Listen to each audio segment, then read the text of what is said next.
जम्मू कश्मीर में जो आतंकी हमला हुआ उसमें छत्तीसगढ़ के व्यापारी दिनेश मेमारियन की भी जो है मौत हो गई थी। उनकी फैमिली हमारे साथ है, उनके लड़के शौर्य मेमारियन, उनकी जो है वो पत्नी हमारे साथ है। हम सीधा उनसे बात करते हैं। कब आप लोग जम्मू कश्मीर के लिए रायपुर से निकले थे? हम लोग 18 की सुबह निकले थे। 18 से 16 का हमारा था। 10-12 साल से मेरे पति की इच्छा थी वैष्णो देवी के दर्शन करने की, और कुछ वहाँ बापू की कथा होने वाली थी, तो वो हमारे परिचितों की थी। तो ऐसा लगा कि इतने साल से रुका हुआ है तो भगवान की कृपा से दोनों काम हो जाएगा। तो हम 18 को निकले बाय फ्लाइट, हम पहुँचे। फिर हम 19 को हम लोग 19 को हमने वैष्णो देवी किया।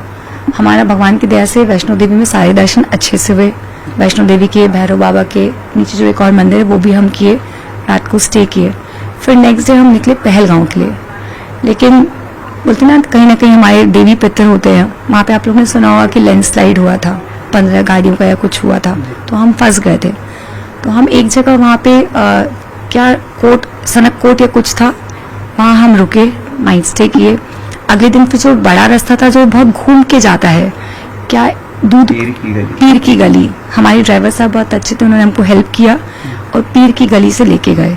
तो वहाँ भी वो रास्ता ब्लॉक हो गया, बर्फबारी होने से, बहुत स्नोफॉल या कुछ हुआ था। I exactly actually I am not in situation to recall, I am so sorry.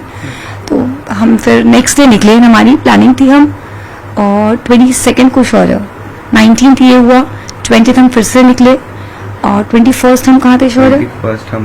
21st हम पहुंचे। मैं थोड़ा सा सेंसेस में नहीं, आई एम वेरी सॉरी।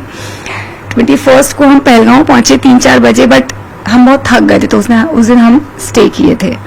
22 को हम निकले पहलगांव में सारे स्पॉट्स जो थे उसका सर्वे के लिए, एंड जो मिनी स्विट्जरलैंड कहते हैं वो हमारा लास्ट स्पॉट था। उसको करके हम 1 बजे वहां से गुलमार्ग के लिए निकलने वाले थे।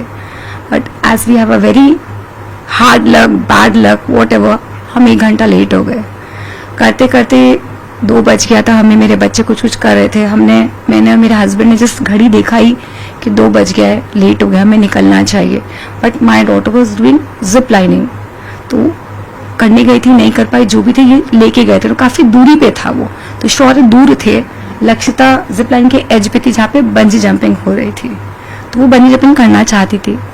And with that very date time मुझे वॉशरूम जाने की इच्छा हुई, तो मेरे हस्बैंड डॉटर हम वॉशरूम की तरफ बढ़े।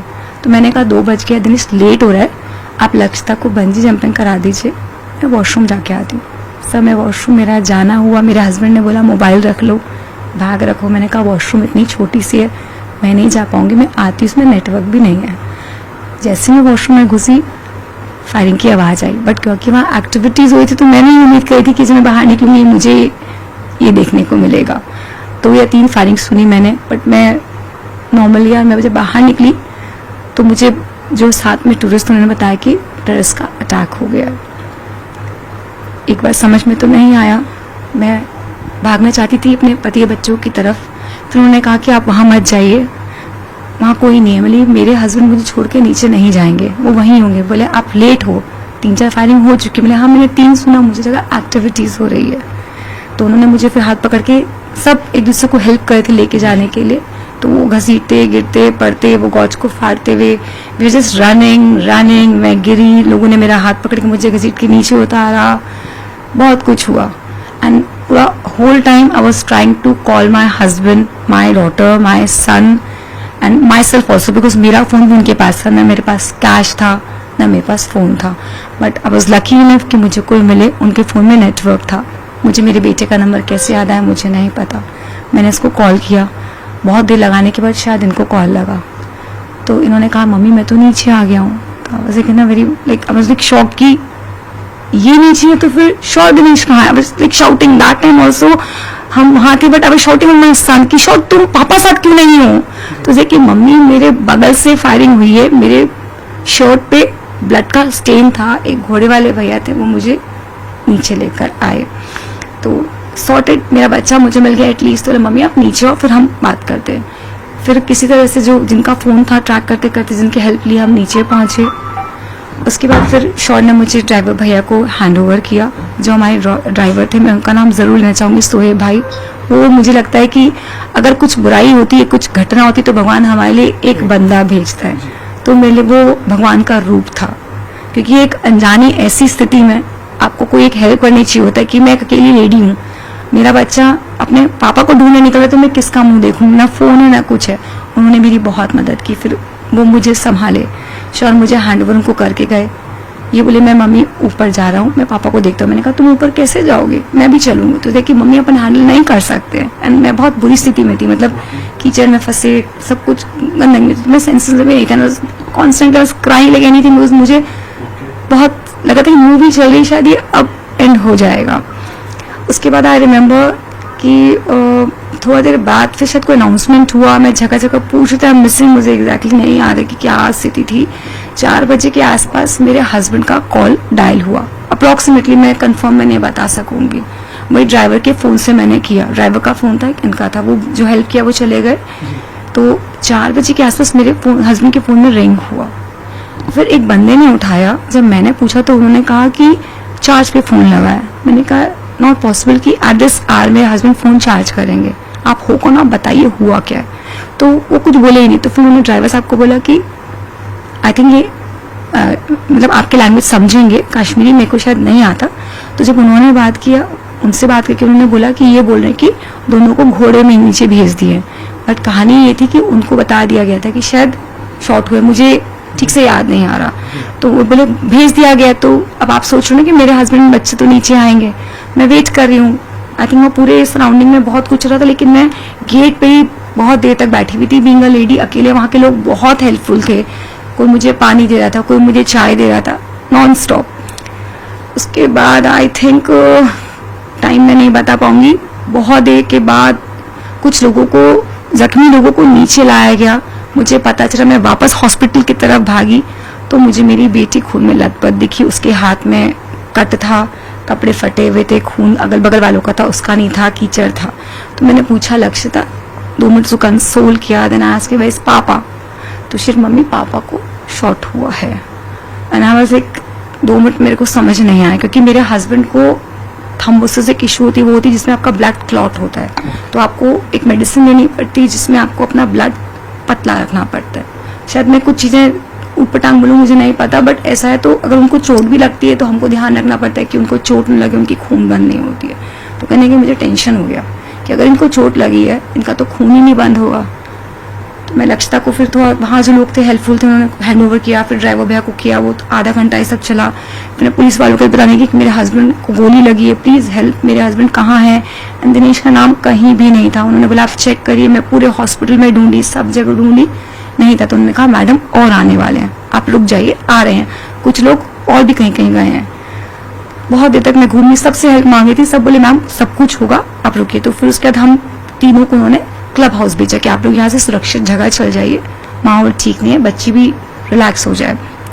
तो उनकी बात भी मानना जरूरी था, क्योंकि इतना हौच पौच हो चुका था, वहाँ क्योस था। तो उनको लगा आप लोग बच्चे जिनके मिल गए उनको हम एक बार संभालें। तो हम तीनों अपनी गाड़ी लेके सोहेब भाई के साथ में पहलगांव का क्लब गए शौर्य। देन क्लब में थोड़ा देर बैठने के बाद नहीं मन माना कि नहीं, मैं यहाँ नहीं बैठ के रह सकती हूँ, मैं चाहती हूँ कि मैं वहाँ देखूँ कि हो क्या रहा है, शायद मैं मिस कर जाऊँ, क्योंकि कोई दिनेश को नहीं जानते। दिनेश कहाँ मुझे ढूंढेंगे, बस फोन नहीं है, दिनेश कैसे करेंगे। तो मैंने शौर को बोला हम चलते हैं। तो हम वहाँ स्पॉट पे गए। तो उन्होंने कहा मैडम आप कार पार्किंग में लगा के आप वेट कर सकते हो। उसके बाद क्या हुआ, मिसिंग, मेरा दिमाग ब्लैंक हो रहा। शौर्य से बात करते हैं, शौर्य बताएंगे वहाँ की कहानी। उसके बाद कार में मैंने पार्किंग में मम्मी और बहन को बैठाया शोएब भाई के पास पे। फिर मैं बाहर गया तो बातें चल रही थी कि कुछ लोगों को कहा जा रहा था कि अनंतनाग के जीएमसी हॉस्पिटल लेके जा रहे शायद तक, और कुछ लोगों को डायरेक्ट चॉपर से श्रीनगर ले जाया जा रहे। तो उसी में हम नीचे ही थे, वहाँ पे एक ऑफिसर थे, उनके पास में वो लिस्ट आते जा रही थी। तो उसमें हम चेक कर रहे थे बार बार नाम आ रहा है कि नहीं आ रहा है, आ रहा है कि नहीं आ रहा है। उतने में ही फिर मैं, सारी दुकानें तो बंद हो गई थी, तो मैंने वहीं बोला कि मेरे को एक फ़ोन चाहिए, बस कुछ भी करके एक फ़ोन और एक सिम। तो वहाँ पे कोई एक अंकल थे, उन्होंने अपनी दुकान खोली, पुलिस वालों से बात करके मेरे को एक फ़ोन और एक सिम दिया।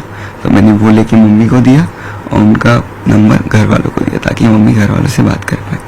उतने हम वहीं पे घूम रहे थे बार बार थोड़े बड़े कॉल्स आ रहे इधर उधर से कि क्या हुआ है कैसा है। कॉल्स हमारे पास घूमते- बहुत आए, नया नंबर था, आइडेंटिफिकेशन के लिए हम ही दे रहे थे, but we are really blessed कि छत्तीसगढ़ से हो, श्रीनगर से हो, पहलगांव से हो, सब जगह से हमारे रिलेटिव्स भी वहाँ थे। ये सब होने के बाद मैंने जब दिलक्षणा ने बताया तो मैंने 2 कॉल किया, आई थिंक एक अपनी मॉम को किया क्योंकि नंबर मेरे पास नहीं था, और एक कॉल किया था मैंने अपने जेठ जी को बताने के लिए कि भैया दिनेश का ऐसा ऐसा हुआ है। तो मम्मी को कॉल करते मेरी जो फैमिली जिनका बापू की कथा होती वो मुझे हेल्प किए, सब गाइडलाइन सेट किए, मेरे लिए सब कुछ किया उन्होंने।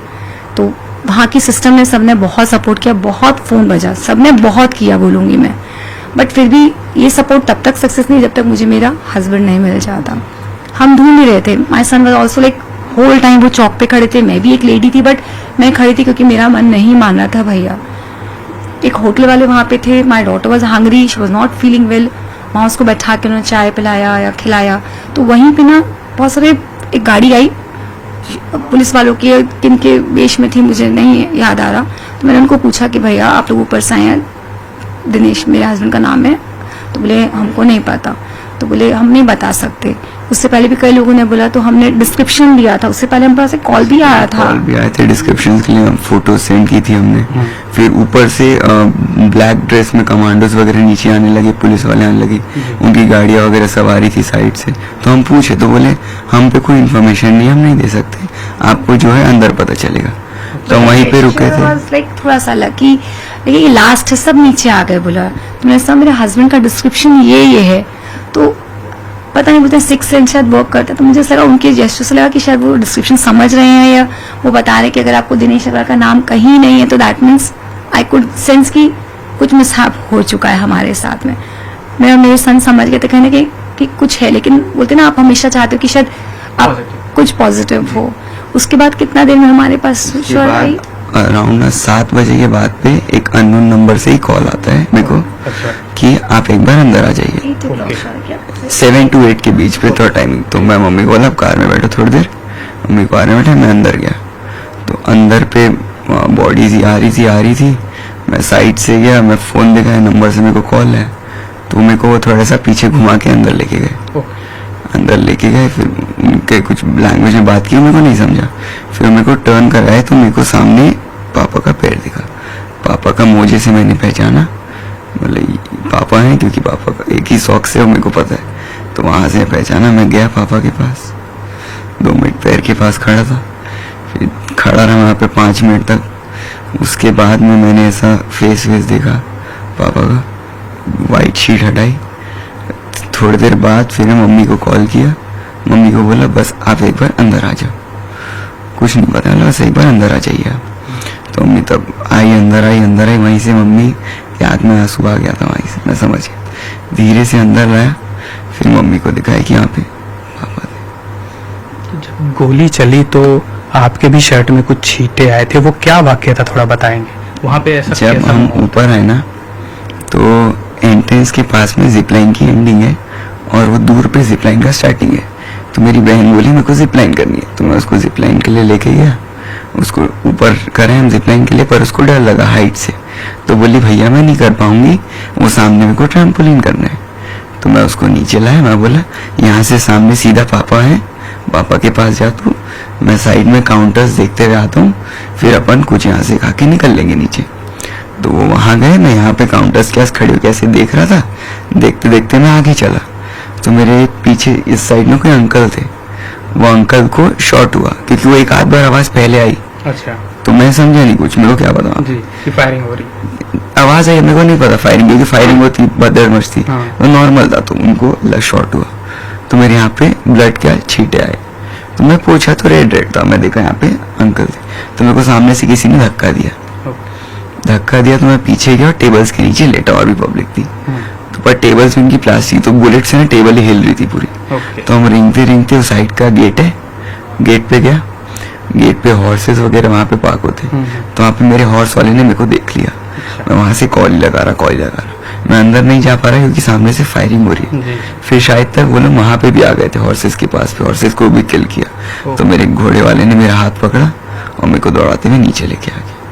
तो मैं नीचे आके रुका था, वहीं जहाँ से नीचे उतरते हैं वहीं पे मैं बैठा हुआ था कि जहाँ सवारी देख रहा हूँ कॉल पे कॉल लगा रहा, ऊपर नेटवर्क इशू है, नीचे है कॉल लग ही नहीं रहा किसी का, एक भी कॉल नहीं। तो थोड़ी देर मम्मी आई, फिर और कॉल पे कॉल, फिर थोड़ी देर बाद ऐसे बहन का कॉल आता है मेरे को रोते रोते कि भैया मेरे हाथ पे कट लगा है, पापा को गोली लगी है।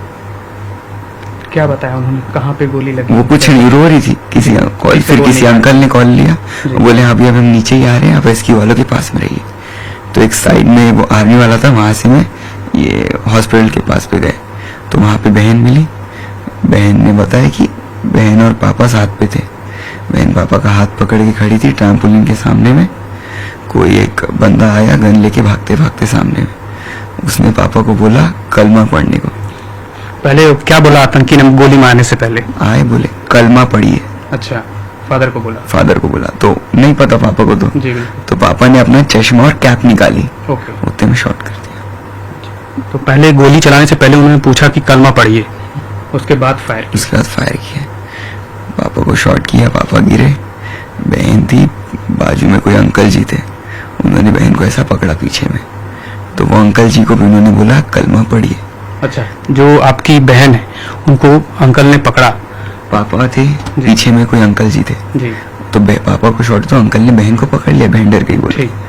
तो वो अंकल जी को बोला कलमा पढ़िए। अच्छा, उनसे भी सेम सवाल किया? सवाल हुए, जी। तो उनको भी नहीं पता था, तो उनको सर में शॉट किया गया सीधा। ओके, मतलब सबसे फायर करने से पहले वो कलमा पढ़ने की बात कह रहे थे? कोई तीसरा बंदा भी था पीछे पे, अच्छा। उनको बोला गया कलमा पढ़िए, उन्होंने पढ़ दी। अच्छा। उनको बोला आप जाइए।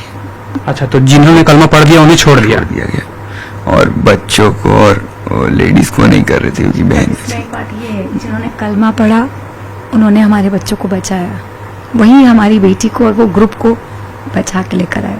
जी। जिन्होंने कलमा पढ़ा उन्होंने ही बचाया, ये बहुत अच्छी बात है। मेरी बेटी को वो बचा के वही लाए, जी। और लक्ष्य को एक लाइन सिखाया भी, बेटा अगर पूछे तो आप ही बोल देना, दूसरा दिन मत आए कि आप घबराहट में भूल गए हो। जी जी। तो मेरी बेटी को उन्होंने एक लाइन भी सिखाया कि बेटा अगर वो मिले तो आप लाइन बोल। तो ये जब पूरा इंसिडेंट हुआ तो उसके बाद जब आप लोगों की बातचीत हो गई होगी आपस में, 3 लोग जो बैठ के बात किए होंगे, लक्षिता ने क्या बताया आपको, कैसे वो घटना हुई थी, वो कहाँ कहाँ बैठे थे? आप तो दूसरी जगह थे, आप भी दूसरी जगह पे थे। मैंने आपको जो बताया ना जी। कि कलमा वगैरह वाला, मैं तो नीचे था। जी, आप नहीं थे। उसने मेरे को जितना, उसकी भी आप कंडीशन समझ पा रहे, जी जी। तो उसने मेरे को जितना बताया मैंने आपको वो चीज बता दी है। उनके भी हाथ में थोड़ी चोट लगी है। वो जब उनको, वो अंकल थे ना जिन्होंने कलमा पढ़ दी, वही उनको ला रहे थे, तो उस समय क्या गेट एंड में था, तो जितने भी लोग बच गए थे वो लोग फेंस को पार कर रहे थे, तो पार करते करते उनके हाथ पे कट आ गया। अच्छा, वो चोट है उनके हाथ, लक्कू के हाथ पे। तो इस घटना के बाद कितना सपोर्ट मिला वहाँ लोकल लेवल पे, या छत्तीसगढ़ सरकार से या भारत सरकार से? कि सपोर्ट मिला, तब मैं आज आपके सामने बैठी हूँ अपने दोनों बच्चों को लेकर। सपोर्ट तो मिला, देखिए सरकार वाली बात तो मैं क्या बताऊँ। देखिए मेरा फ़ोन, बैग, कैश सब मेरे हस्बैंड के पास था। जी। मैंने नया नंबर लिया, मेरे पास नंबर ही नहीं है, तो अगर मुझे सरकार मेरी कहीं मदद करने के लिए कॉल कर रही होगी तो वो मुझ तक पहुंच नहीं पा रही है। और कहीं कुछ है तो देखिए मैं अभी अनजान बैठी हूँ मेरे घर पे, मैं मेरे पति के गम में हूँ, अपना घर अपना बच्चा संभाल रही हूँ। तो क्यों नहीं करेगी हमारी सरकार, करेगी जरूर, क्यों नहीं करेगी।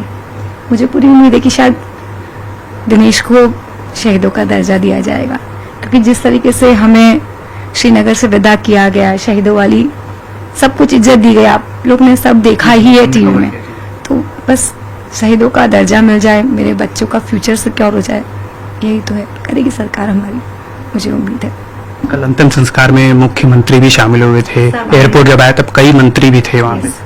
सब आए, मैं अपने बिल्कुल भी होशो हवास में नहीं थी सर, लेकिन हाँ मुझे बाद में पता चला कि सर आए, सब आए, सीएम सर का फोन आया, डिप्टी सीएम का फोन आया, कि पता नहीं, मुझे नहीं पता सर, फोन आ रहे थे। तुम दिनेश के ब्याह पे तो हमें थैंक यू बोलना पड़ेगा, मेरे बेटे थे, सबका फोन बज रहा था। रमन सिंह जी भी आए थे, और हमारे जो हैं अभी प्रेजेंट सीएम, उनका भी आया था, डीएम सर भी आए थे, सबका फोन आया, सब आए भी, सब कुछ चल रहा है सर। देखिए कमी कहीं से कुछ भी नहीं आ रही है, कमी कहीं कुछ नहीं आ रही है। एक परिवार का मुखिया जो है वो आप लोगों ने खोया है और अभी बच्चों का जो है फ्यूचर बहुत आगे है। ये 19 साल के हैं, आपकी बेटी की बात करें तो वो 12-13 साल की हैं। तो इसके लेकर जो है वो कुछ उम्मीद आपको सरकार से और आपके बेहतर भविष्य के लिए? देखिए सर, इस बात का तो अभी हम उस स्टेट में ही नहीं है कि हम इस बात का कुछ सोचें। जी। अभी पापा की उसमें ही है हम कि अभी ये सब चीज़ें आ नहीं रही दिमाग में, हमको कुछ चल नहीं पा रहा है, कुछ समझ में नहीं आ पा रहा है कि हम फ्यूचर का सोचे कुछ भी। पर जो भी है इतना पता है कि सरकार ने हमको इतनी मदद की है पापा को वहाँ से लाने में, यहाँ तक कि मैं अभी भी सब आए हैं, तो हमको भरोसा है अपनी सरकार पे पूरी कि वो करेगी। एक रोड का नाम भी आपके फादर के नाम पे जो है वो करने की घोषणा मुख्यमंत्री ने की है। हाँ, मुख्यमंत्री जी ने कहा था कि एक रोड या चौक में से हाँ। एक फादर के नाम पे किया जाएगा, की थी। कुछ अदर स्टेट से भी जो गए थे वहाँ सिविलियंस, उनकी भी जो है वो हत्या की गई आतंकवादी द्वारा। वहाँ से भी मांग उठ रही है लगातार कि उनको भी शहीद का दर्जा दिया जाए, कुछ नौकरी दी जाए, कुछ मुआवजा दिया जाए। इसको लेकर आप? मैं नहीं बता पाऊंगी क्योंकि मैं तो अभी दुनिया से अनजान हूँ। मेरे घर के गली के बाहर ही क्या हो रहा है मुझे वो नहीं पता भैया, तो मैं दूसरे स्टेट्स का तो कैसे बता सकती हूँ। शहीदों का दर्जा तो बिना कहे अभी कुछ हद तक सरकार ने दे ही दिया। जब अमित शाह जी आके इतना इज्जत से हमें आज विदाई दी है तो मुझे लगता है वो शहीद ही हो गए मेरे पति। तो बस उसका जो एक लीगल तरीके से सम्मान मिलना है, मुझे उम्मीद है कि मुझे जरूर मिलेगा, मेरे पति को जरूर मिलेगा। उसमें मुझे नहीं लगता कि कहीं कुछ कमी रखी जाएगी। केंद्रीय गृह मंत्री अमित शाह से आप जब मुलाकात हुई, क्या बातचीत हुई, क्या उन्होंने कहा आपसे? उन्होंने बहुत शांति से हमें सुना। वो कहने नहीं आए थे, वो हमारे साथ आए थे कि हम कहीं हम सुने। जब एक बेटी दुखी होती है तो घर का मुखिया बोलता नहीं, वो सुनता है कि बच्ची तू बोल, क्या बोलना चाहती है। तो हम उसमें बहुत, मुझे कहना चाहिए कि गुस्से में भी थे, दुख में भी थे, हम बहुत कुछ पूछ रहे थे, उनको बता रहे थे और वो बहुत सुकून से सुन रहे थे। तो बोले सब कुछ किया जाएगा, वो सुन रहे थे हमें। वो आए हैं तो वो करने ही आए हैं, तो उसमें तो कोई दो राय नहीं है, क्योंकि हमने सबने अपनी बातें शेयर की और वो बहुत सुकून से शांति से सुने। सब करेंगे कुछ। इस हमले के बाद प्रधानमंत्री मोदी ने भी एक बड़ी बैठक ली और काफी कड़े फैसले लिए हैं पाकिस्तान के खिलाफ। पाकिस्तान के जितने वीजा थे उनको कैंसिल किया गया है। 48 घंटे के अंदर जो पाकिस्तान के लोग यहाँ पे हैं उन्हें जो है वो भारत छोड़कर जाने को कहा गया है। सिंधु जल संधि जो है वो उन्हें स्थगित की है। तो इतने बड़े बड़े फैसले लिए गए हैं और अब बोला जा रहा है कि एक करारा जवाब दिया जाएगा पाकिस्तान को, क्योंकि ये हमला बहुत बड़ा। देखिए, हमला बड़ा छोटा मुझे नहीं पता, मेरे घर का नुकसान बहुत बड़ा था। मेरा घर खत्म हो गया, मेरे हस्बैंड चले गए, I am a house wife. तो आई डोंट नो कि वो क्या चल रहा है दुनिया में, क्या जवाब देंगे मुझे नहीं पता सर। मेरा घर अभी बिखर गया है, मेरा बच्चा 19 साल का है, तो मुझे नहीं समझ में आ रहा कि अब आगे क्या होगा क्या नहीं होगा। तो ये सब बातें मुझे कुछ समझ में नहीं आई। आप जो पूछ रहे हो, मोदी जी ने स्टेटमेंट दिया होगा, वो हमेशा से ही देश के लिए अच्छा करते हैं, तो वो जो बोलेंगे सही बोलेंगे। देखिए सर, लेकिन आप मुझे इसमें मेरी राय मांगेंगे ना, मुझे घर की गली का नहीं पता, तो मैं नहीं बता सकूंगी इसके बारे में कुछ भी। शौर से बात करते हैं, जब आखिरी बार आपकी बात हुई आपके पापा से, क्या बातचीत हुई थी? कहीं जाने की, कहीं घूमने की, कि अब यहाँ घूमेंगे वहाँ घूमेंगे? जब ये इंसिडेंट हुआ उससे पहले जस्ट क्या बात हुई होगी आप दोनों की? उससे पहले हम जो अपन जहाँ पे थे, हम मिनी स्विट्जरलैंड बोलते हैं, हाँ। उस वहाँ आने से पहले एक दो जगह और रास्ते में आती है, मेरे को नाम बिल्कुल याद नहीं। तो वहीं से हम घूम के आए थे, नॉर्मली हंसी मजाक चल रहा था, मजाक कर रहे थे अच्छे से, बातें करते करते कि पापा बोल रहे थे लेट हो गई है, चलो घूम लो तुम, थोड़ा खा के निकलते हैं। हंसी मजाक ही चल रहा था और क्या चलेगा। उस दिन घर वालों की एनिवर्सरी थी, उसके लिए बातें चल रही थी, बस उसी में। देखिए ललित, ये हैं दिनेश मिरानिया के बेटे शौर्य, उनकी पत्नी, जो बोले कि उस दिन जो है वो काफी खुशनुमा माहौल था और जो है एनिवर्सरी की बातें हो रही थी और उसी दरमियान जो है ये आतंकी हमला हुआ और उन्होंने जो है वो अपने पिता को खो दिया, एक पति को खो दिया। तो एक बड़ी दुखद घटना थी ये जम्मू कश्मीर में, जब आतंकवादियों ने हमला किया और करीब 27 पर्यटकों को जो है वो मार दिया। उनकी पत्नी का कहना है कि उनका काफी बड़ा नुकसान हुआ है। इसके साथ ही उन्होंने केंद्र सरकार, राज्य सरकार का भी जो सहयोग उन्होंने किया है उसका जो है वो धन्यवाद जताया। जी ललित।